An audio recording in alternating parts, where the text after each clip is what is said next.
Hey y'all, hey, and welcome to John Conclusions with me, Christina B. So today we will be talking about Nikko Jenkins.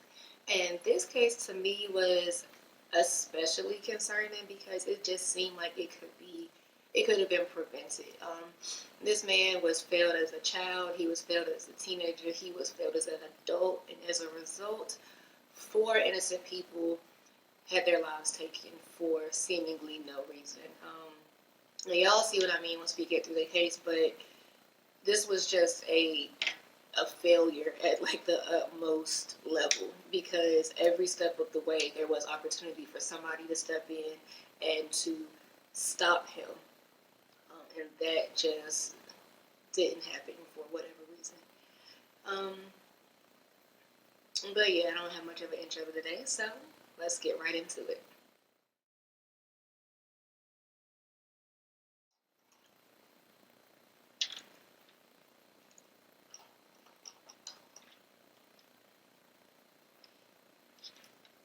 Oh yeah, before I start though, I do want to say that our picture today is of a snake, which the reason will be more apparent as we go through the story. But we are doing a snake today. All right, let's go. So Nikko Allen Jenkins was born September 16th, 1986, and this makes him a Virgo. I don't really know, anything about Virgos. I'm just getting into like astrology and spirituality and whatnot. But I don't know. I just thought it was an interesting fact that I found out while I was looking. He's a Virgo. Anywho, so he was born in Colorado to his parents David, Maggie, and Lori Jenkins. He is the only boy to his parents. There are five siblings, and he is the second oldest um, of his siblings. He comes from a well-known Indigenous American family. His great-great-grandfather, Levi Levering, was a chief of his tribe in Omaha. He was very, very influential in fighting for Indigenous people's rights to their lands. He met with Congress in 1920, and he helped to protect the tribal members' rights to their lands. Um, and I mean, the following generations could not live up to that level of success. And most of the family members following Levi Levering got involved in gangs and violence, crime, and they pretty much just became a crime family following this excellence of Levi Levering. Many of their family members are in prison. And even in this case, just about all of the accomplices that Nikko had were family members. And they are, now serving time as well for this crime spree that they decided to go on with Nikko.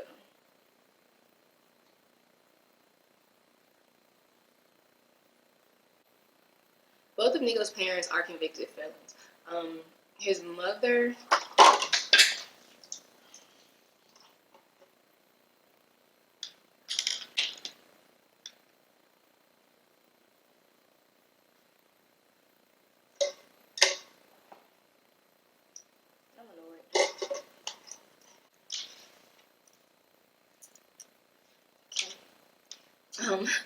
So both of Nikko's parents are convicted felons. His mother is currently in prison due to her involvement in his crimes. And his father, um, excuse me, his father David had a relationship with Lori's first cousin, Ida Levering. He was accused of being physically abusive with both of them while they were both pregnant with his children. He's also was accused of manslaughter in the 70s, but that was dropped.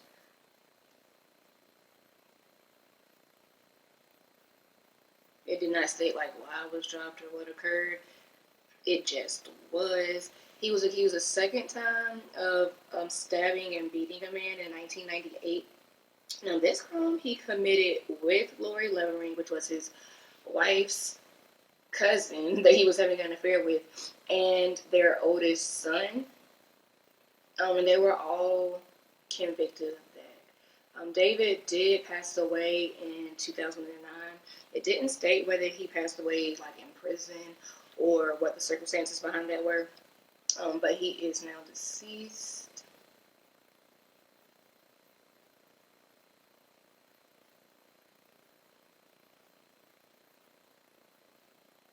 Nikko, like I said, he had 5 siblings, and they all grew up in Nebraska. So the family moved from Colorado to Nebraska when Nikko was very young, and this is where he and his family grew up. Now, it's said that his childhood was riddled with abuse, physical abuse, sexual abuse, mental and emotional abuse. His parents and the adults that were around him also dealt with drug abuse and alcohol, just substance abuse in general. So it was just not a good situation for any child to be in, let alone multiple children. And then there was the affair going on with the father and the cousin and her children, and it was just a lot. It was something like a ghetto mess. But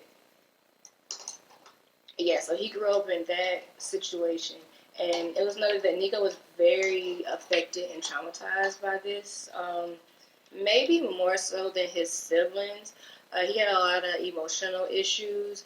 He's accused of being about 3 or 4 and taking a butcher knife from the kitchen and chasing his sister around, saying that he wanted her to die and he wanted to die too. And everybody in the household believed that, had he not been stopped, this toddler would have stabbed his sister. And I mean, that's a red flag in itself. I don't know what kind of situation your toddler is in where he's wanting to die, first of all, and then secondly, kill other people. Red flag number 1. At age 7, Nikko took a gun to school. Now, nobody was hurt. Some sources stated that the gun was not loaded. Others state that it was. But either way, nobody was hurt. He didn't actually do anything with the gun, thankfully. He just had it at school, and excuse me. And of course, this was like the start of his official trouble. Following this incident of him taking this gun to school, his mother did take him to see somebody about his behavior and about his violent, like super violent tendencies. She took him to be evaluated at the Methodist Richard Young Hospital. And the evaluation detailed trauma within the home, exposure to substance abuse, conduct abuse, and physical, mental, so whatever, all the abuses that I told you about. And his mother actually confirmed to the doctor that the vast majority of what Nikko said was occurring in the home was actually occurring in the home. So he wasn't just making it up. He was really going through all of these things that he said he was going through. Now, at this evaluation, he was diagnosed with a few things. He was diagnosed with antisocial personality disorder. He was diagnosed with trauma from physical and sexual abuse. And his IQ was also tested at this time, and it was found to be well below average. It didn't state what his actual IQ was. It just stated that it was well below average. So, yeah. I don't know much about IQ, to be honest. I should look this up. I don't know if IQ is something that's more nature or more nurture.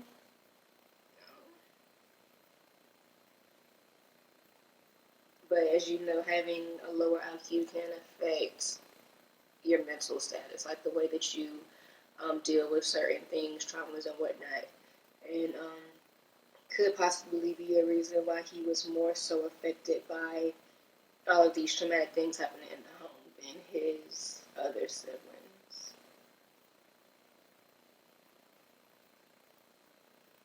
After he was evaluated at this center and the mother confirmed that, all this abuse and whatnot was happening, he was taken from the home and he was placed into foster care. And foster care isn't always the best alternative because, I mean, not that he was getting treated well at home, but people aren't always going to treat your kids correctly. Um, you know. During his time in foster care, he was expelled from a number of schools for fighting, breaking windows, breaking school property, and for just being absent a lot. He was a runaway, and he just didn't attend school as he was supposed to. His foster parents didn't make sure that he was attending school like he was supposed to. Now, at age 9, he began to self-harm. And he displayed signs of stress and anxiety. And this caused him to be admitted to the Methodist Richard Young Hospital again, where he reported that he had been hearing voices that were telling him to steal. Now, at 9, this is the first time, note this is the first time that he's telling somebody that he's hearing voices. Okay. At 9. The hospital discounted Nikko saying that he was hearing voices. They said that he was too young to fully understand what auditory hallucinations actually were, and that they thought that he was confusing like hearing his peers, like maybe whispering to him or egging him on to do wrong things, as hearing voices. Like he just wasn't describing the interactions correctly. And they were thinking that, he was just confused about what he was talking about, and he wasn't actually hearing voices. So they didn't diagnose him with any kind of disorder like schizophrenia or anything at this time. They did have him meet with a psychiatrist, Dr. Jane Dowkey, who diagnosed him with oppositional defiant disorder, ADHD, and functional nocturnal enuresis, which is bedwetting. So due to the trauma that he was experiencing or had experienced, he was a chronic bedwetter in his youth.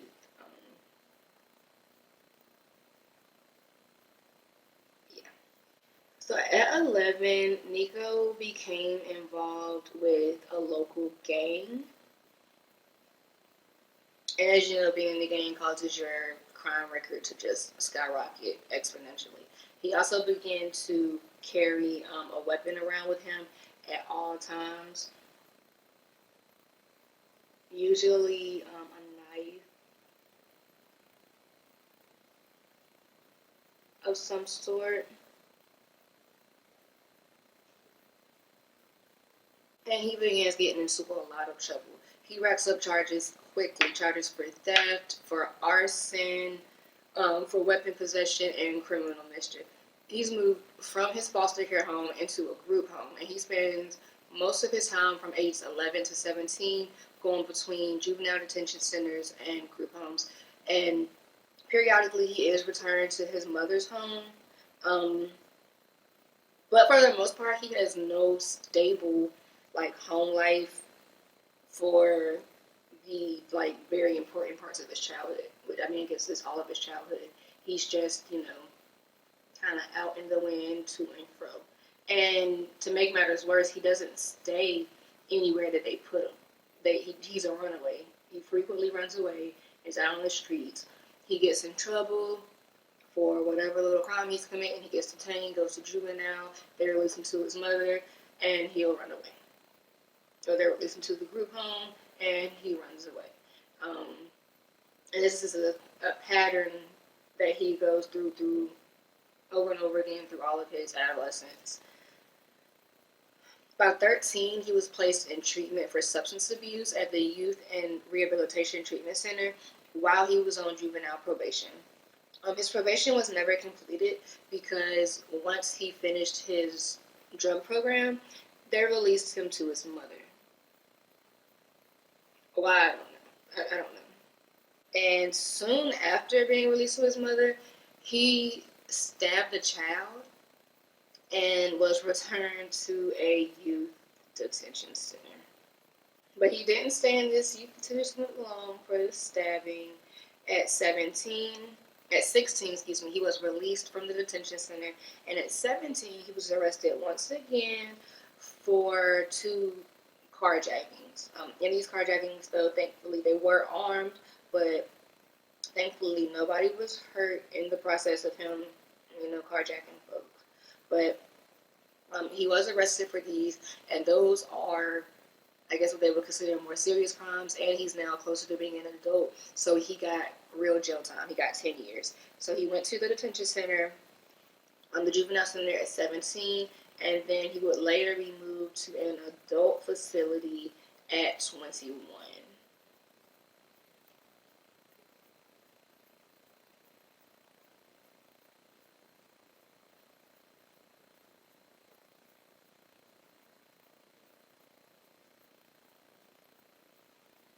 So while he was at the juvenile facility, he received 13 misconduct reports. Two of those reports were for violent offenses. One incident included him inciting a riot wherein he assaulted several inmates, and he actually escaped capture by the guards for a while, and was just kind of like freely roaming around the jail.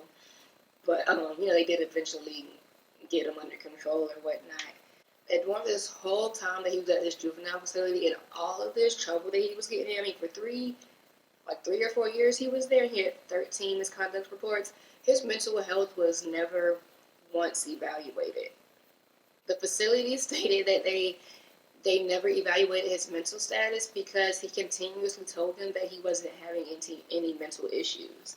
He only said that he was experiencing stress and anxiety and that he was having trouble sleeping. But he never mentioned during this time about hearing voices or any of the issues that we know that he dealt with while he was younger. But whenever it was time for him to be transferred to the adult facility, it was protocol for him to have his mental health evaluated. And so it was.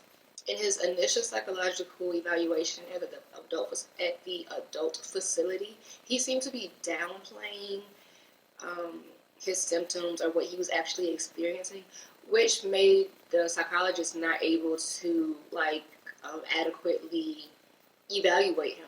So the evaluation was inconclusive.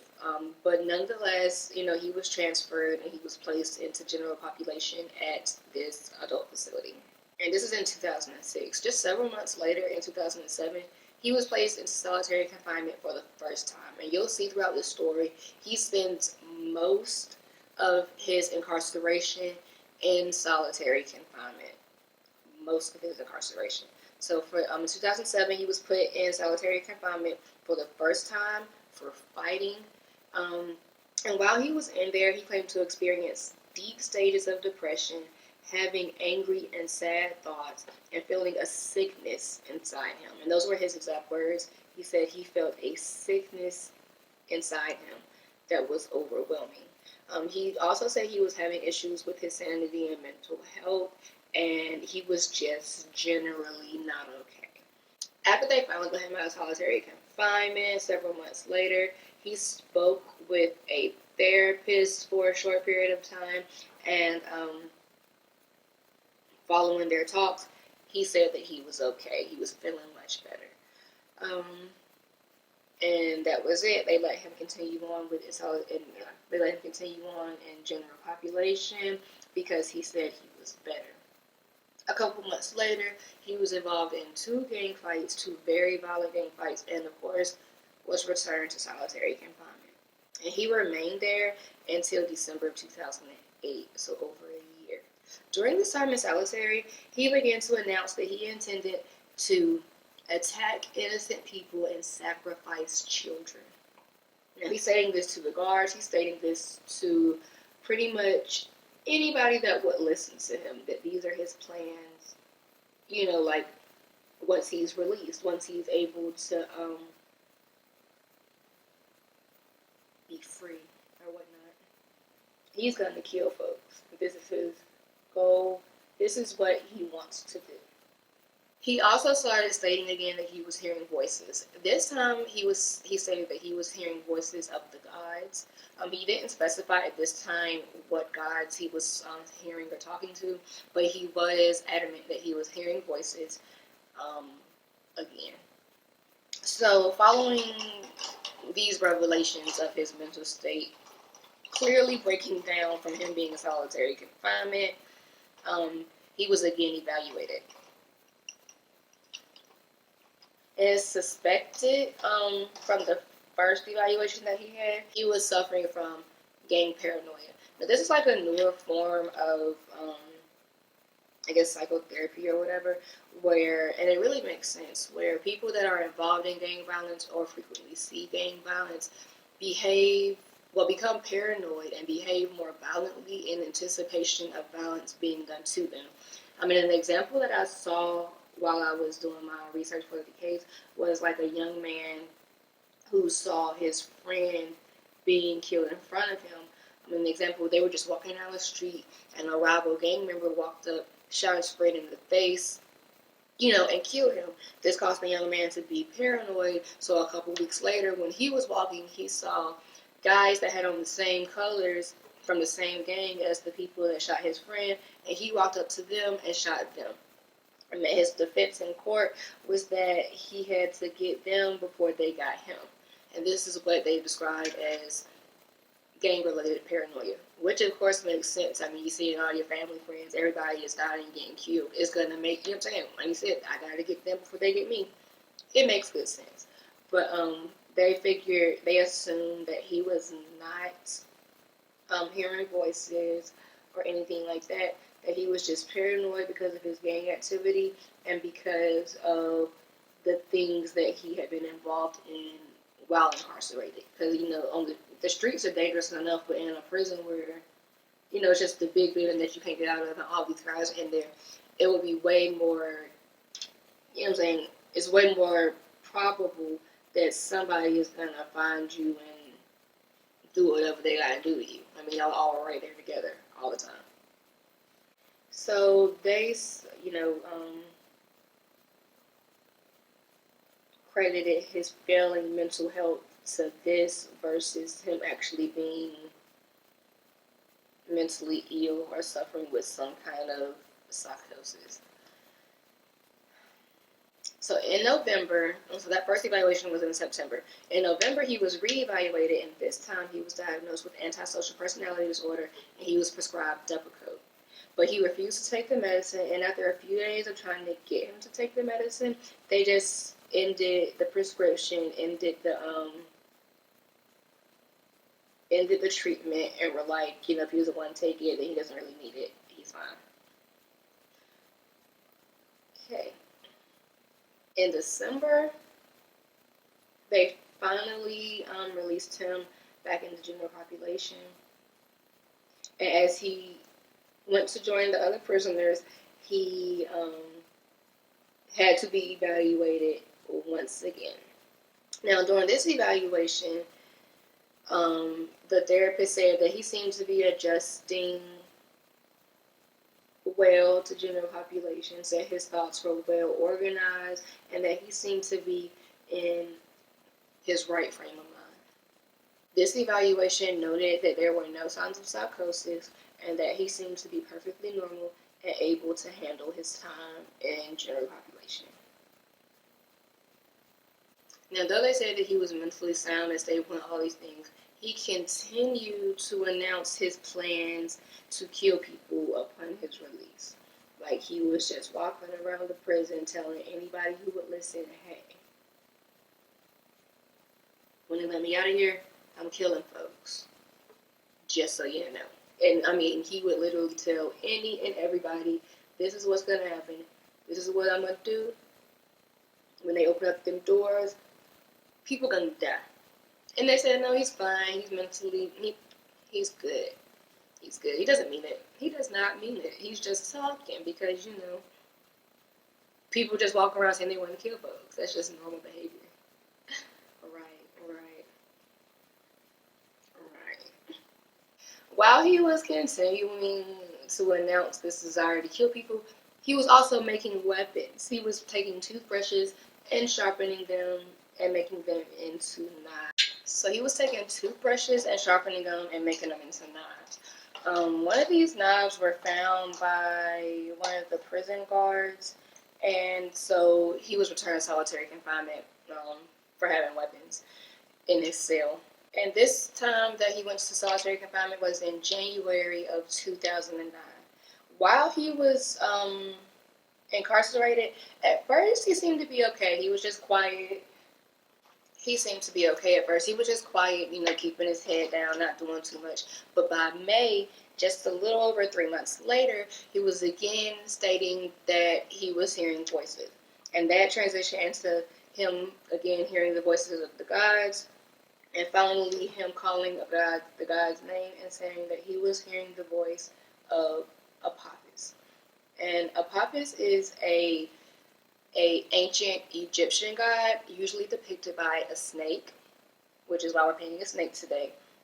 It is, if you were to convert ancient Egyptian religion into Christianity, just for a comparison, because I know most people are Christian, he would be like the Satan character.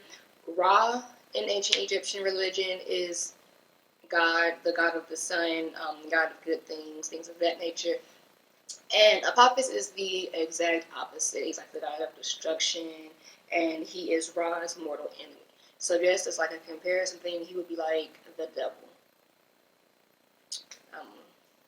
Yeah, but he's often depicted, if you look at the hieroglyphs and whatnot, he's often depicted as a snake. Of course, not a snake that's this cute and nice looking, but yeah.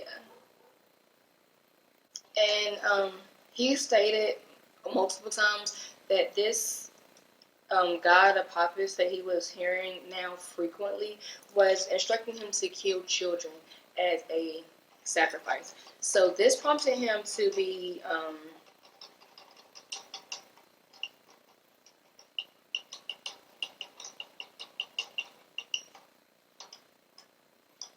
this prompted him to be evaluated by the mental illness evaluation team, and they again discounted this. They said that he was a manipulative criminal and that he was pretending to hear voices in order to keep him from getting in trouble, or to keep him from facing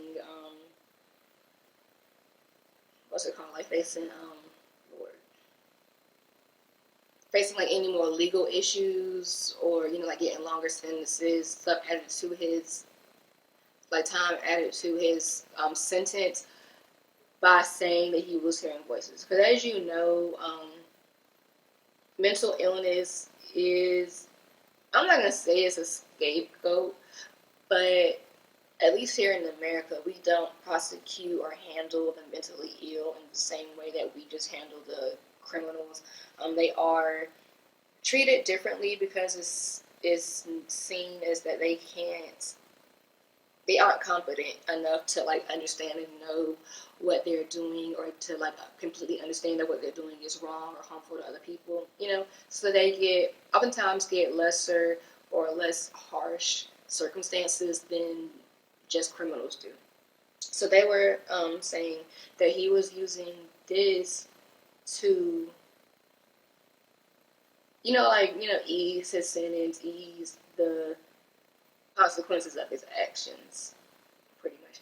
But we'll discuss later. So that's what they said. They said that he was a manipulative criminal and not at all mentally ill. Nikko kept reporting hearing the voices of Apophis.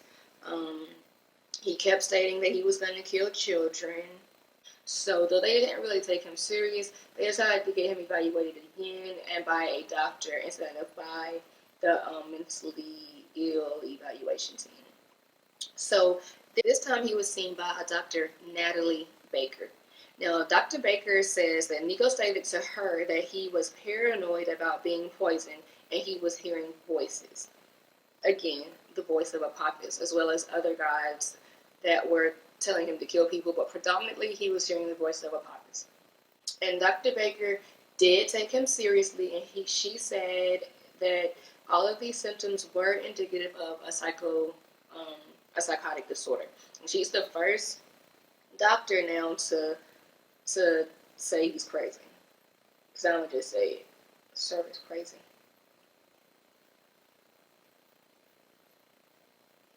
So she felt that the best course of action for Nikko at this time to help him to deal with this psychotic disorder was, of course, to put him on medication. So she diagnosed him first with psychosis NOS, which means not otherwise specified, psychoaffective disorder, bipolar disorder, PTSD, and adjustment disorder. And she prescribed him Respirol and Depakote. Now, in the beginning, when he was first prescribed these, he did take these regularly. He took them every day like he was supposed to, and after a short period of time, he reported that most days he was not any longer hearing the voice of Apophis, and then on other days he, would still hear him, but it was greatly decreased, and he didn't feel the need to kill children any longer for Apophis. So it seemed that the medication was working. But as most people on medicine do, he felt the medicine was working and he was fine after a period of time. He felt that he didn't need it anymore. And he began to refuse taking the medication.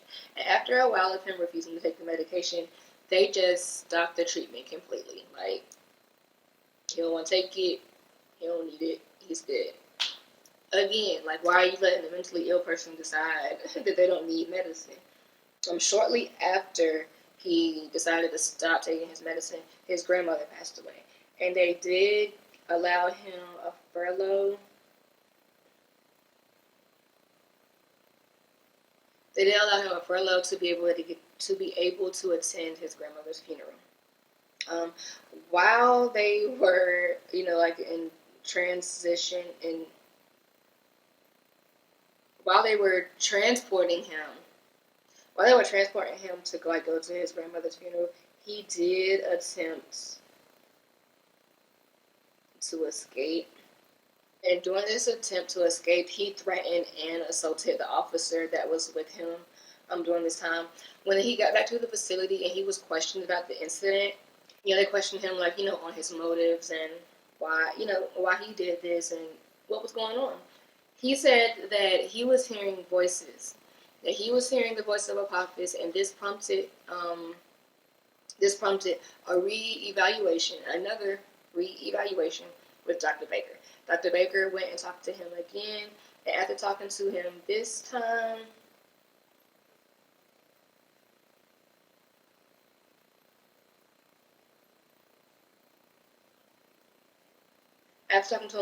she was like, oh, he's faking. She said that his behavior was inconsistent with her diagnosis, and she felt like he was trying to use the mental health excuse of, oh, I'm hearing voices, to not get in trouble for him finally attacking this correctional officer. So after Dr. Baker's reevaluation, she revised her diagnosis of Nikko, stating that she was wrong to diagnose him with any psychosis or any type of disorder, and that she did not think that medication was going to help him anymore. So, following this change, they completely ended the prescriptions and decided not to try medication in his treatment again. And that was that. Sis said he was cheating, so they were like, oh, he's a criminal. That's it.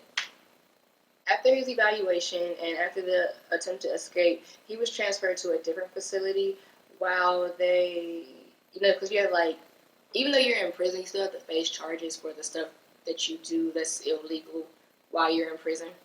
So he went to this other prison, while he was facing these charges of, the escape and assault of the correctional officer. And while at this new facility, the new facility decided to have him evaluated by their own people. So the doctor that they had him meet with was Dr. Eugene Oliveto.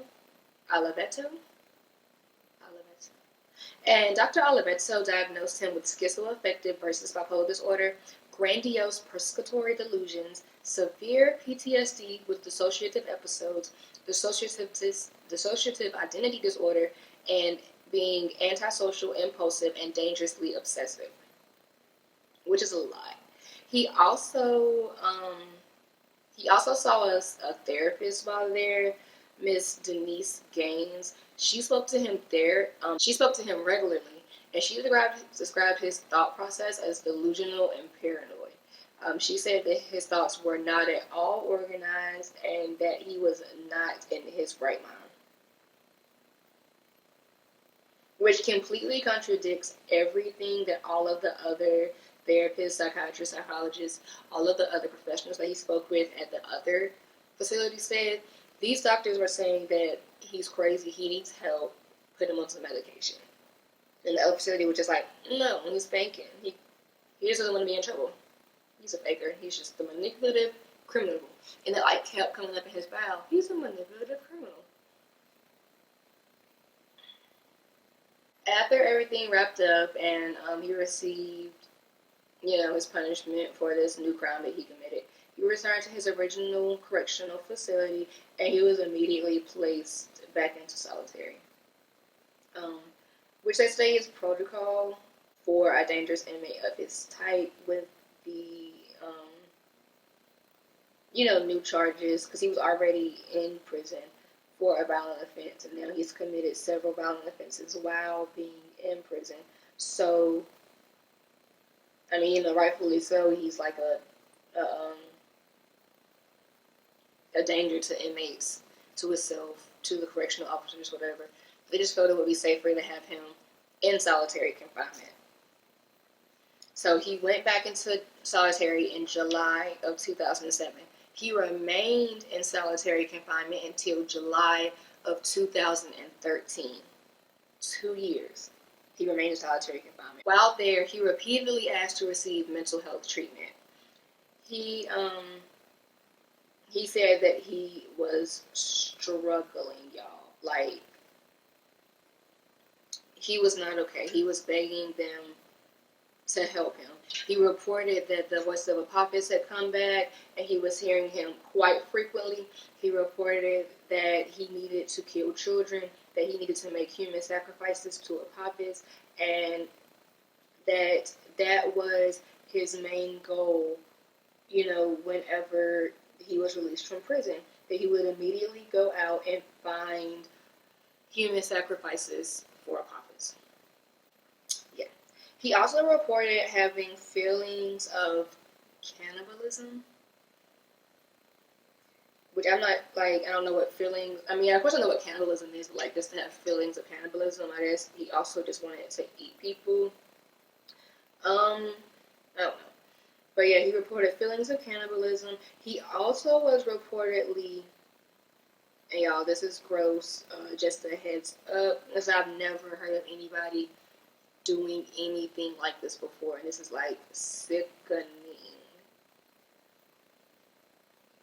But he also was reported as drinking and snorting his own semen. Now, for what reason he was doing this, they did not say. But yeah, he was drinking and snorting his own semen. And he was also having trouble sleeping again, which was causing him great anxiety, and he began to self-harm again. They didn't detail what kinds of self-harm that he was committing, but just that he was frequently self-harming during this time.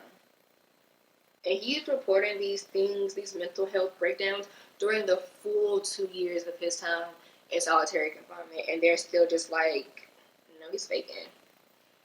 He just doesn't want to be in solitary. He wants us to take him out. It's not that big a deal. He's fine. He's snorting and drinking. He's snorting his semen. That's not okay behavior. That will never be okay behavior. Like, I can't even understand the thought process. And then they're just gonna be like, he's fine. He's fine. So after those 2 years in solitary, at the beginning of July 2013, they finally reevaluated him.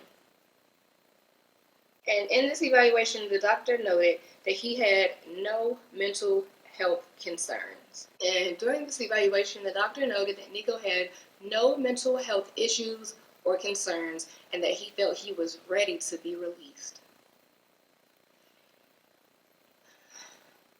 So they prepared to release him by the end of July 2013 after serving 2 years in solitary confinement, 10 years overall. They were going to release Nikko Jenkins from prison.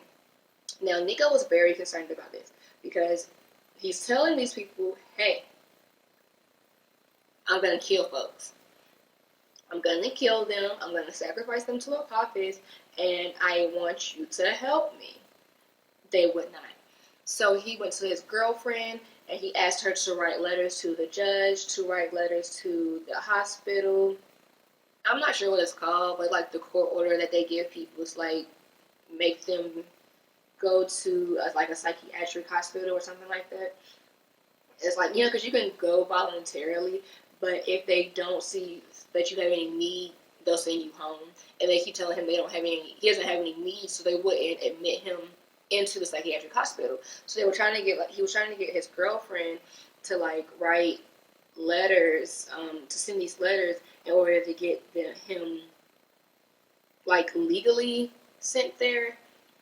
If that makes sense, because they can do like a court order and be like, hey, you have to go to this facility, and then they have to keep you for a certain period of time until you're like mentally better or whatever, which could be like damn near forever if you're crazy like Nikko is.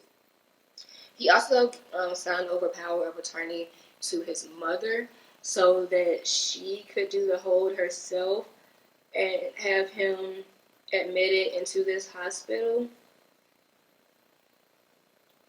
And they both did what he asked. The girlfriend wrote the letters to the judge, and also she wrote the judge and to the county DA. And his mom also went and talked to the folks, and with the power of attorney that she had, and tried to get him like admitted and held at this psychiatric facility.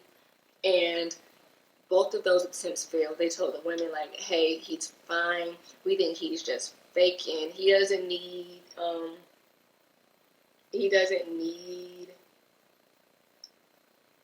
to be in a psychiatric hospital. Like, he's good. That's it. On July 30th of 2013, they released Nikko from prison, straight from solitary confinement. Now, what doesn't make sense to me is that they kept saying that he was faking his mental illness and faking hearing voices in order to not get in trouble, in order to not have to face the consequences of his actions, in order to not be in jail or in prison. But he was asking to not be released from prison. He was asking to be put into a mental health facility. He was asking for them to do something to prevent him from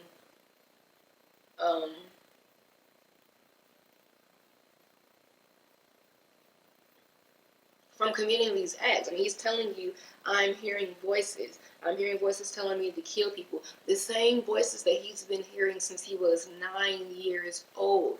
And he's asking these people for help. So to me, it doesn't make sense. You're saying he's faking in order to not get in trouble, in order to not have to be in prison. But at the same time, he's begging you to keep him in prison so he won't kill anybody. And they're like, you fine, you good, go on. And give him this little $200 or whatever they give in, this state whenever you get released from prison. Like, bye, have a nice life. Yeah. So he was released July 30th. By August 21st, Nikko had killed 4 people. Less than a month later, y'all, 4 people dead by his hands. When he walked out of the prison, he stated to a guard, "Prison was my last chance to get help because no animal goes back to captivity after they are released." I know I pointed out red flag number 1, but like red flags 1 through 5 were during this time of incarceration. Why didn't nobody take this man seriously? I mean, even if you didn't think that he was mentally ill, he's telling you of his plans and preparations to go out and kill people. You know what I mean? Like, what was it gonna harm to just have him admitted to the mental hospital? At the very least, 4 people would still be alive. At the very least. I feel like that's more than worth it. But anyway. On August 11, 2013, around 5 a.m., a patrol officer found 2 bodies. Now, these bodies were found in a white pickup truck that was parked near a park. These 2 individuals were identified as Juan Uribe Pena and Jorge Cajiga Ruiz. And I'm sorry if I pronounced their names incorrectly. They both had been shot in the head with a sawed-off shotgun and left with their pockets turned inside out. Now, they had been lured to this park by Nikko Jenkins, which is Nikko's sister, and also Christine Bordeaux, which is their cousin. And they met these men at a bar the night before. The guys had just gotten off of work. You know, they were going to the bar just to get a little beer, maybe a little shot of tequila before they head on home for the night, where they met these 2 women. And the girl's like, "Hey, you know what I'm saying, if y'all come with us, we can party a little bit, we'll perform some sexual acts on you, we'll just have a whole lot of fun." And the guys, of course, were like, "You know what, yeah.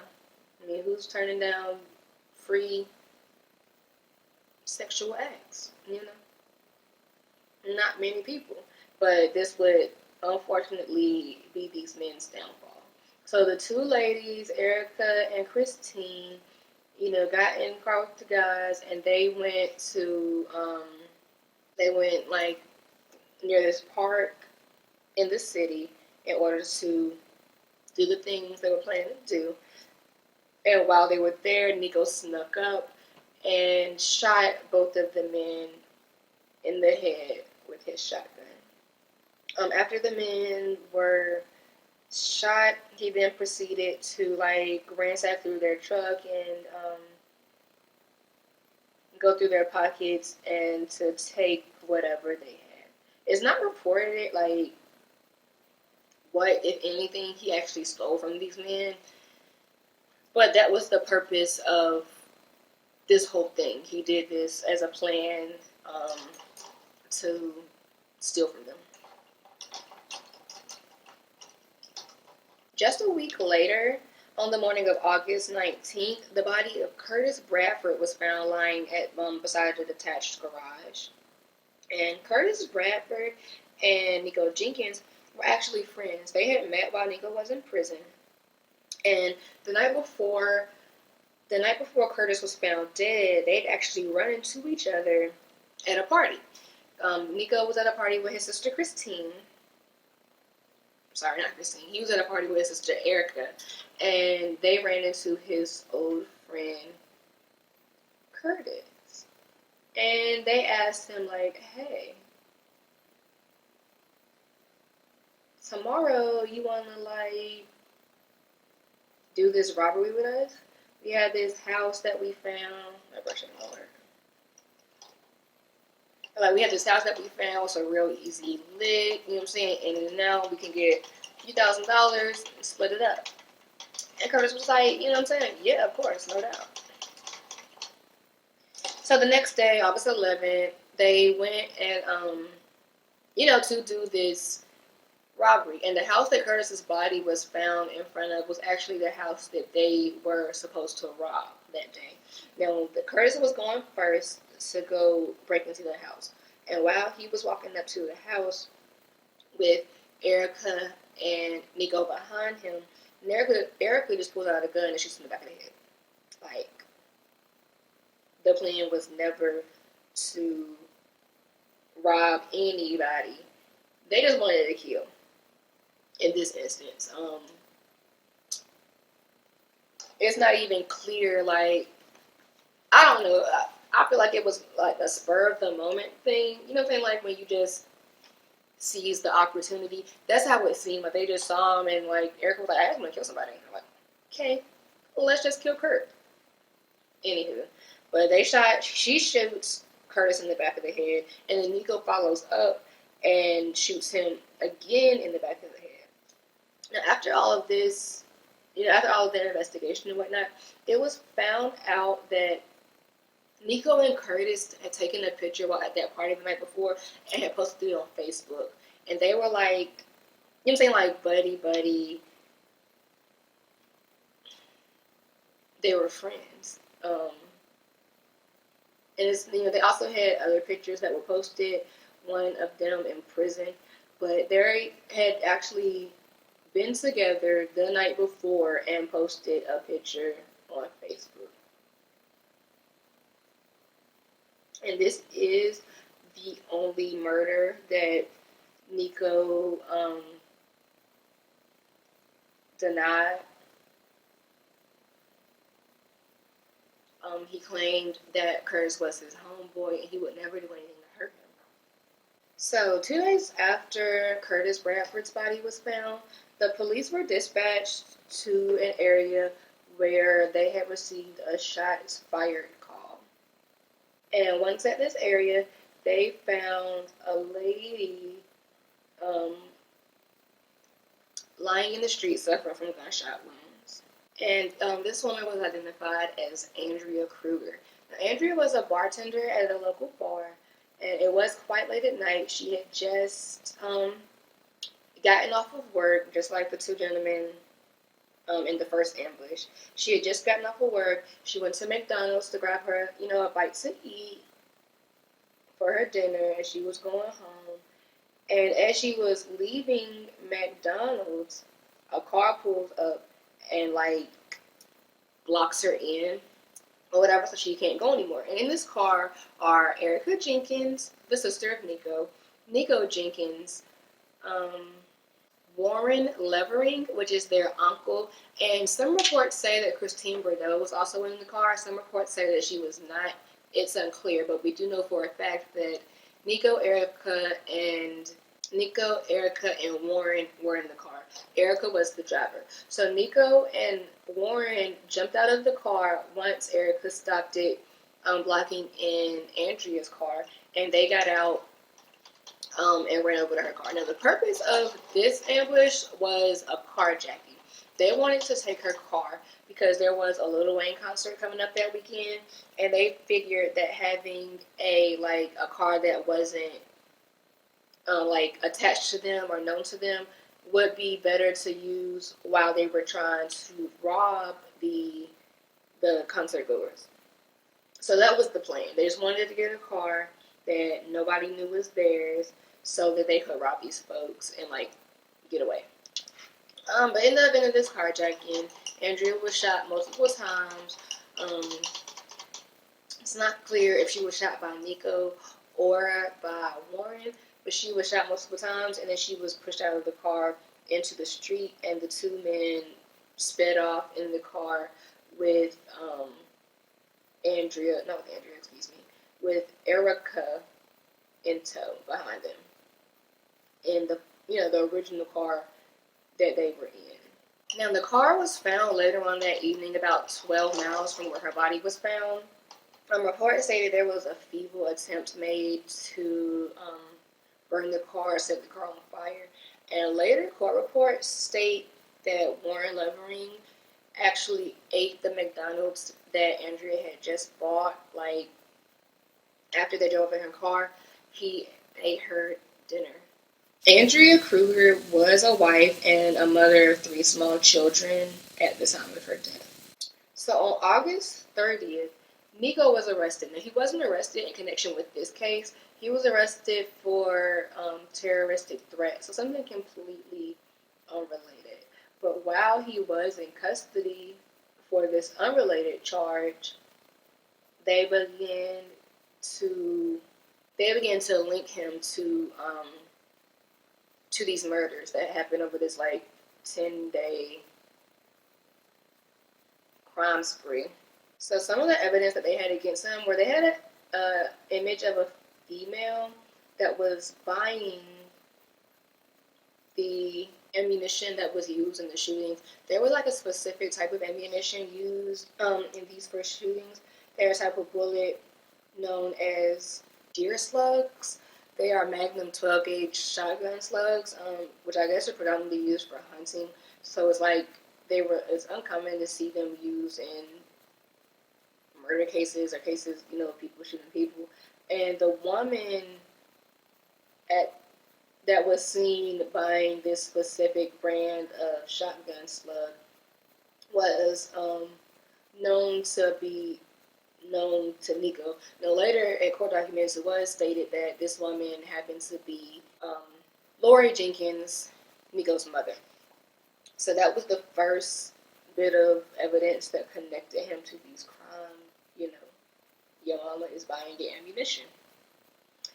They also had video footage of the route that Nikko and Warren took once they left the area where they shot and killed Andrea Kruger, and they could be identified as the people in the car. The video footage was good enough, like I guess from street cams or whatever, that they could actually see and identify Nikko and Warren as the two individuals that were inside the car leaving the crime scene. So initially, Nikko just put the blame on his family members, like, no, it was my sister, that was my uncle, my cousin did that one. He just went around and blamed different family members for these things, but finally, he admitted to the spree, though he did not admit to shooting Curtis. He still said that even though that was his homie, he would never do anything like that, and that his sister had been the one to shoot him, though, he was there, and he did set up the situation that caused him to be shot. But, of course, they found out that wasn't true because he had been shot twice by two different guns, and one of the guns that he was shot with was Nikko's signature gun with those signature 12 gauge slugs.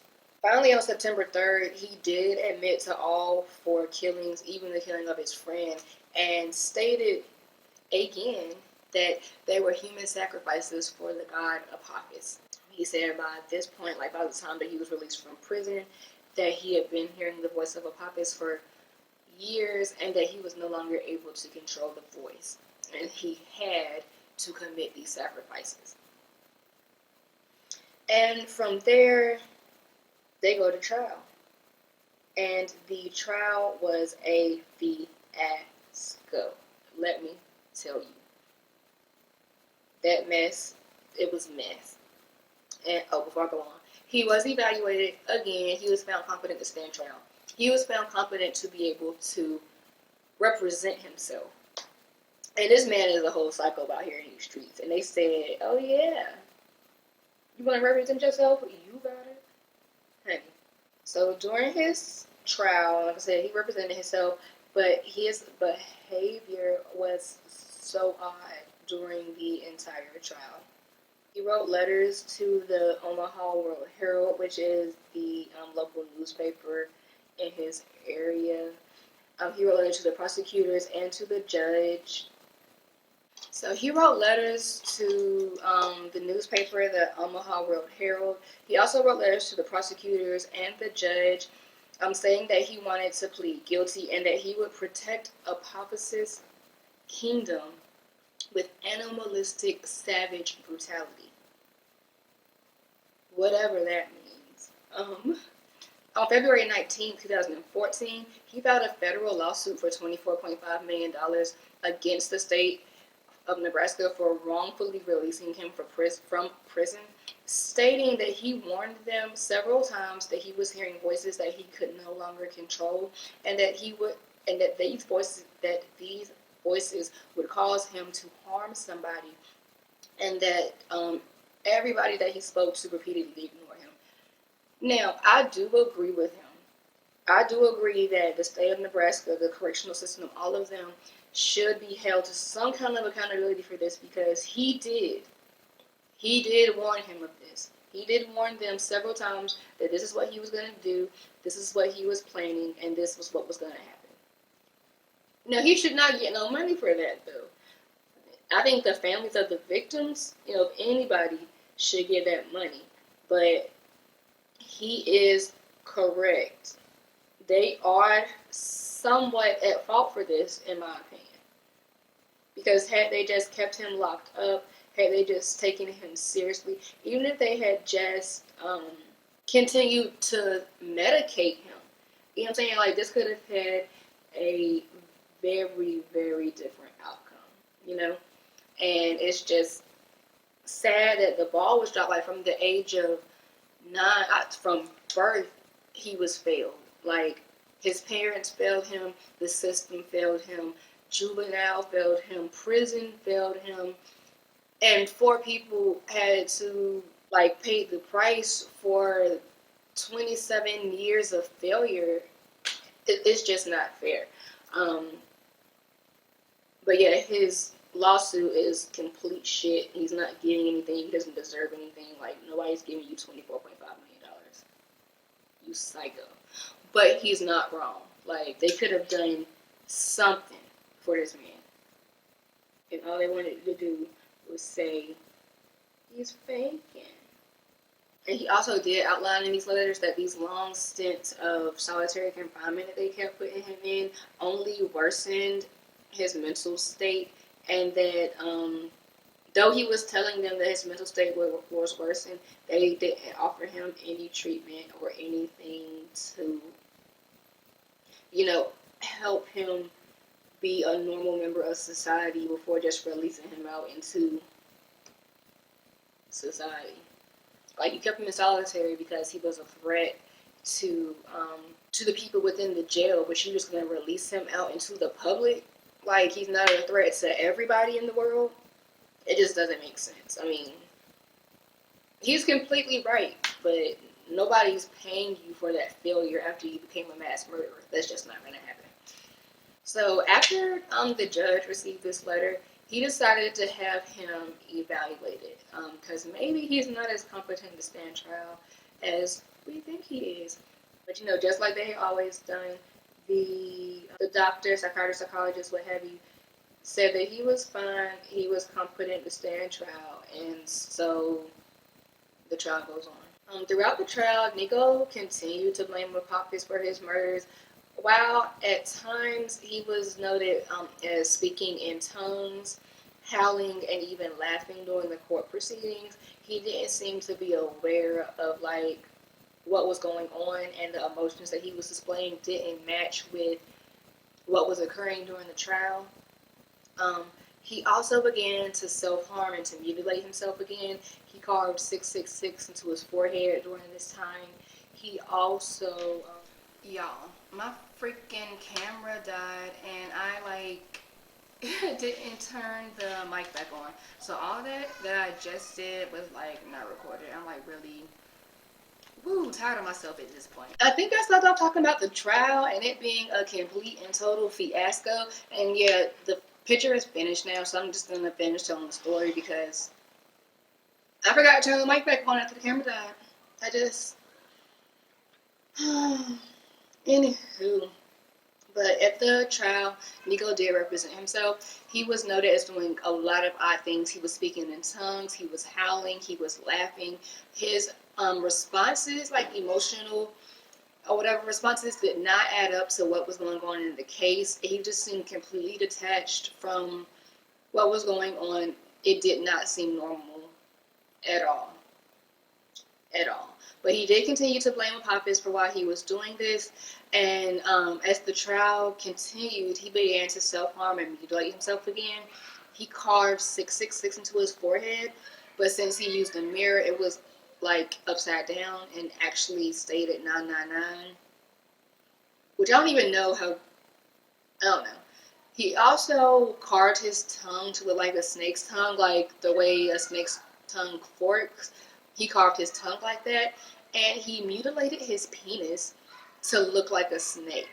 They said that during this time was having like a sort of out of body experience, like he seemed to be in a trance. This reported by his cellmate that he seemed to be in a trance while doing this, and that he, like, when he snapped out of it, he was rubbing blood, like the blood from his mutilated penis, onto the cell walls.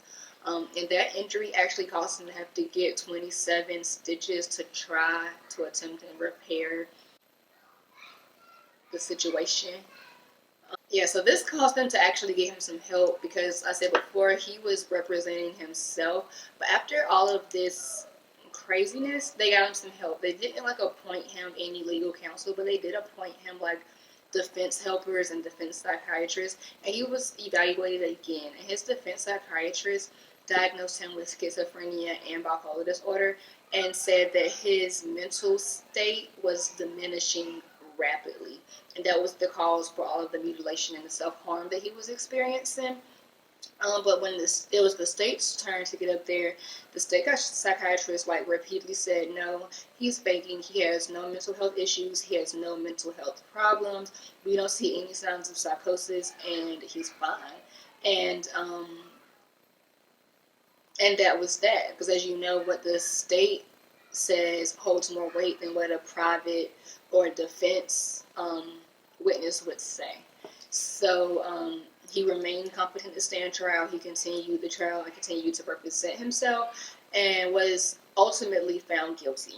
On April 16th, 2014, he was found guilty of all 4 murders. Now, the sentencing hearing was postponed because they wanted to have his mental health evaluated. They didn't think that he was competent enough to be sentenced, and most importantly, not competent enough to be sentenced to the death penalty. It may even be a federal law, but it states that it is cruel and unusual punishment to give the death penalty to someone that is mentally ill or unstable or like has diminished mental capabilities. So they wanted to have him evaluated before sentencing him. So he was ordered to be sent. He was ordered to be sent to the Lincoln Regional Center Psychiatric Hospital until that the doctor said that he was competent enough to be sentenced. But the center was afraid to have him there, as they should be, and they said that he couldn't come to the facility, but that they would send doctors to the Lincoln Penitentiary to treat him, and that's what they did. So for about a month, Nikko was incarcerated at the Lincoln Penitentiary, and doctors from the psychiatric center would come over there and evaluate him. By like the middle of May, they had decided that his mental status had improved and he was competent enough to be sentenced. So when his sentencing occurred, he was sentenced to death, and he was the first person to receive the death penalty since Nebraska had reinstated it. And in addition to his death sentence, the death penalty, he also received 450 additional years for weapons charges and the other charges that he was facing in connection to this crime spree. And like I mentioned earlier, several of Nikko's family members were accomplices in this crime. They were also tried and convicted. Firstly, his mother, Lori Jenkins, she was the female that was seen buying those specialized deer slugs on camera, which were the bullets that Nikko used in all 4 murders. She lied to the police about this. Of course, she also was said to have disposed of Erica Jenkins and Christine Bordeaux's clothes following the murders of Jorge and Juan, the first 2 men that were killed. And she also gave them alibis for those 2 murders.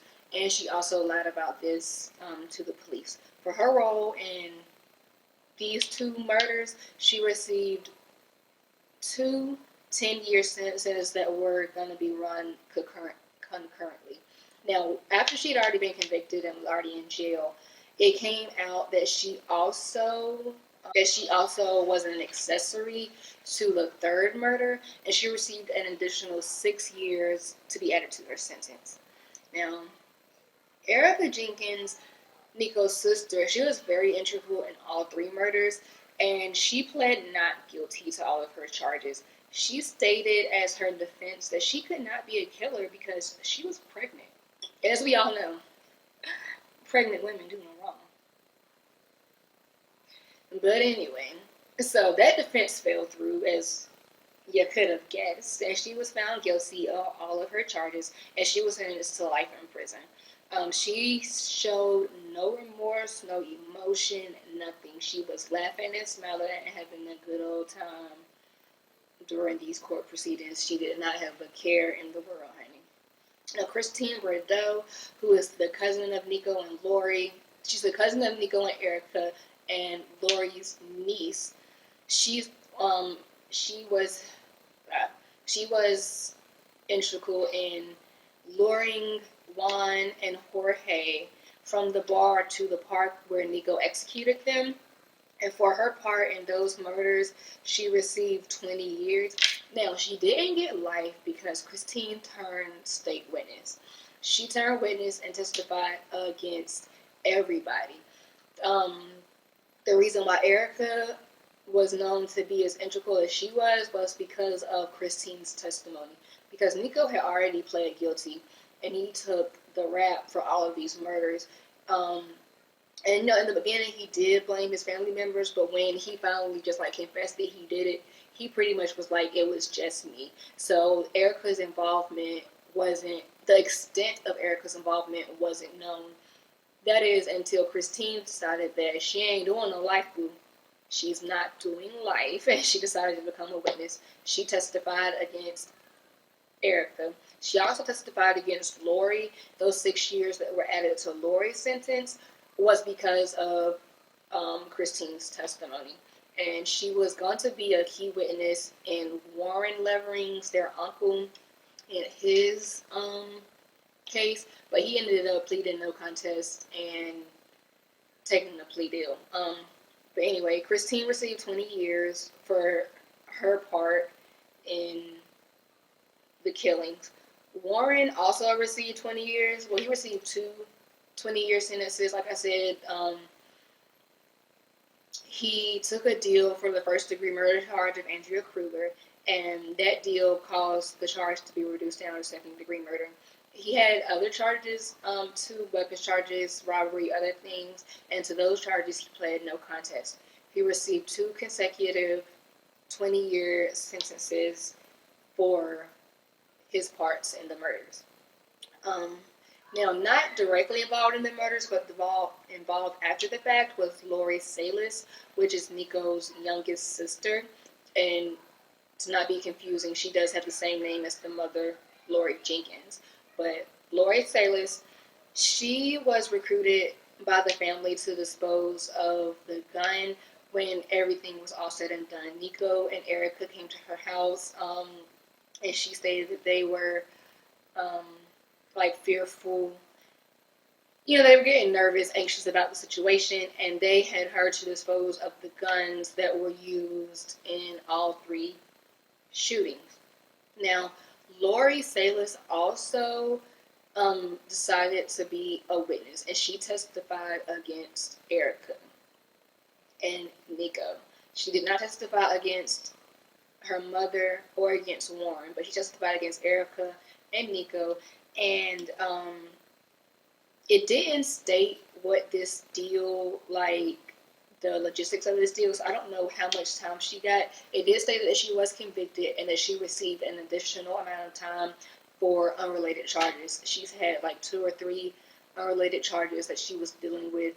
Anyway, they lumped those all together, gave her this deal, and then she got an amount of time that was unspecified. And there were several other people that were arrested and convicted, namely Shalonda Jenkins, which was Nikko's wife.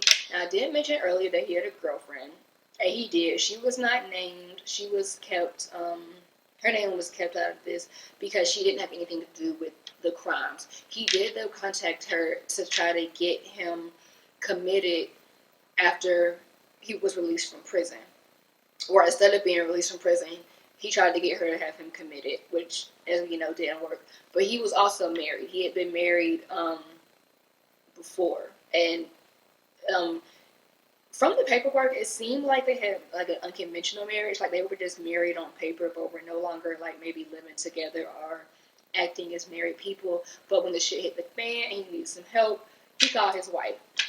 So he calls up Shalonda, and it doesn't state, because there was also some kind of deal given, but it doesn't state like her exact role. But she was charged with like being an accessory after the fact, and she received jail time. Also, a friend of Warren Levering's, Anthony Wills, he received some jail time for like aiding and abetting or being a accessory, lying to the police, things of that nature. And there was a couple other people whose names also were not made public, but that had small roles in covering or attempting to cover these murders up, and they received small amounts of time. I do believe that all of these like last people are already out of prison because they didn't get much time. But like I said, none of that is like really public knowledge, and I couldn't find specifics on their incarceration due to this case. In 2016, Erica Jenkins and Christine Bordeaux were housed at the same prison. Not only were they in the same prison, but they were put in the same cell. You know, because they're cousins. This shouldn't be an issue. But they forgot that Christine turned state's witness, and she was very integral in the time that Erica got. And so Erica notably was upset that her cousin was a snitch, and so she beat the shit out of Christine. The report says that she punched her, kicked her, and beat her with a padlock that was placed inside of a sock. So she beat the crap out of her. Though she didn't kill her, Christine was very, very badly injured, but did not get killed, thankfully. And it said that as the guards were pulling Erica off of Christine, she yelled, "Y'all should have let me finish that bitch off." And she admitted in court that she attacked Christine that day with the intent of beating her to death. So she received an additional 20 to 40 years for attempted murder of her cousin, Christine. And lastly, in 2019, Nikko attempted suicide for the last time. Now, since his conviction in 2014, he has he's attempted suicide at least a dozen times. This last time being in 2019, he removed a tile from the wall in his cell and sharpened it and sliced his neck and mutilated his face. Said he injured his eye, but the eye was able to be saved. He didn't lose any vision in the eye. And his injuries were eventually not life-threatening because he was taken to the hospital in enough time where he didn't bleed out. He was able to be stitched up and sent back to prison. And that's the last word that we have on Nikko Jenkins. Since then, since 2019, he's been pretty quiet. I'm not going to say he's been a model prisoner because that wasn't stated, but there hasn't been any like reports of him getting into fights or like attempting suicide at this time. And that's it. So yeah, it was a crazy case, but I do truly feel that it could have been prevented. I feel like if somebody would have stepped in and done something, that these 4 innocent people did not have to die. He started saying that he was hearing voices at 9. And from 9 to 27, they told him he was lying, that he was just manipulative, and that he didn't have any kind of mental issue. And I feel like that was a great failure. Like, I mean, I can't say if he's crazy or not, but he felt that something was wrong with him, and he did try to warn them. He did tell them this is what's going to happen, and he asked for help, and they completely ignored it. And it's just sad, like sad that four innocent people had to pay the price for the system failing him. Let me know in the comments if you agree. Do you think that this could have been prevented? Do you think that Nikko was lying about his mental health status? Or do you think that he's just a crazy person and this was going to happen either way? Please let me know if you agree with me or not. But yeah, that's all for this week, folks. Like, share, subscribe. If you didn't like it, hit the dislike button. Talk shit if you got to, but interact with me. Thanks for joining me for Drawing Conclusions. I hope you have a great day. See you soon.